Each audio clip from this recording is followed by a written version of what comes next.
Tyrese, you guys were facing elimination and respond with a beatdown. Just what does that say about this team? Yeah, we just wanted to protect home court. You know, we didn't want to see these guys celebrate a championship on our home floor, backs against the wall, and we just responded. So many different guys chip in. Total team effort, really proud of this group. The way I see it is we suck tonight. We have to learn the lessons. And we have one game for everything we've worked for, and so do they. And the better team Sunday will win. How the Pacers dominated Game 6. Elimination staring them down. And what do the Indiana Pacers do? They come out and punch the Oklahoma City Thunder in the mouth. Early, often, and with zero mercy. This wasn't just a win. This was a statement. A game that flipped the narrative and showed that Indiana isn't just surviving, they're contending. In this video, we're diving deep into how the Pacers dominated Game 6. From the defense that froze Shai Gilgeous-Alexander, to the offensive masterpiece led by Tyrese Haliburton, and the unsung heroes who stepped up when it mattered most.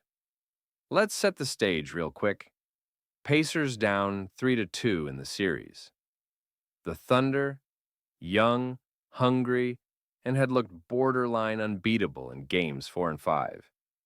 Shai was on a heater, Chet Holmgren was altering shots like a seasoned vet, and OKC's depth was wearing Indiana down.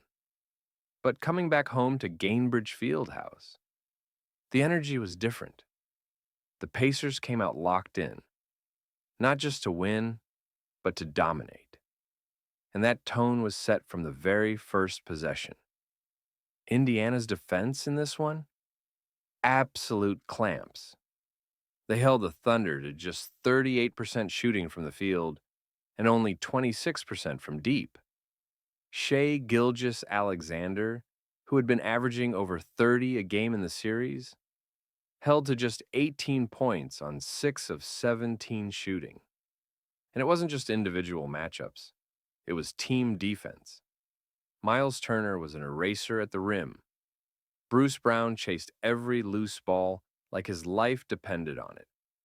And credit to Andrew Nembhard, his on-ball defense against Shai was elite.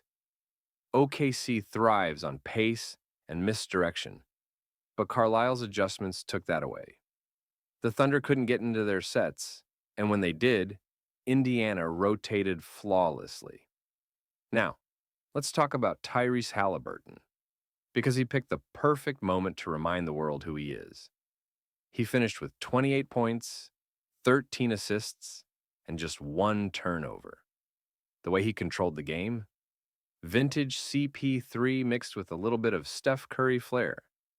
He was in total control, slowing it down, speeding it up, calling his own number when needed, and getting everyone else involved.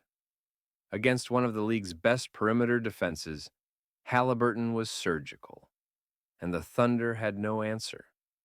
While Halliburton and Turner were the stars, let's talk about the unsung heroes who turned the tide. Obi Toppin brought energy off the bench with 10 points and a couple of massive dunks that swung momentum. Benedict Mathurin, huge night.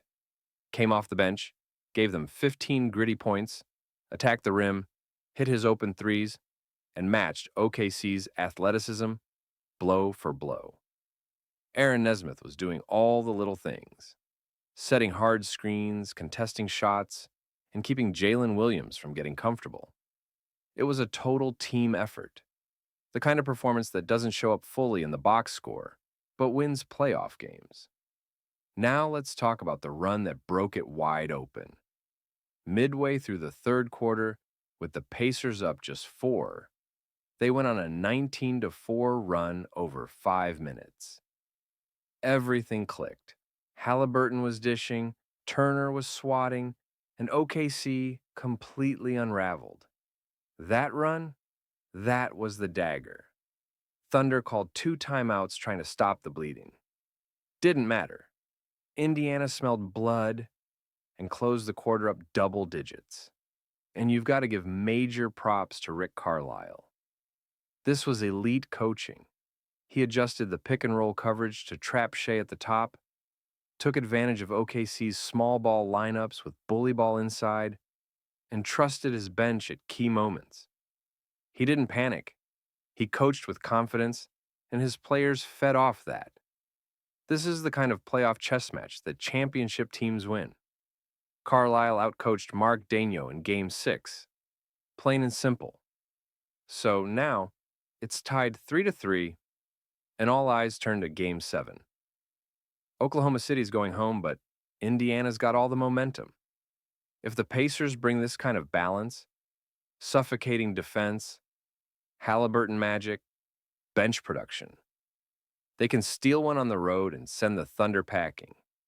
And for a team that's been doubted all season long, that would be a legacy-making moment. What did you think of this performance?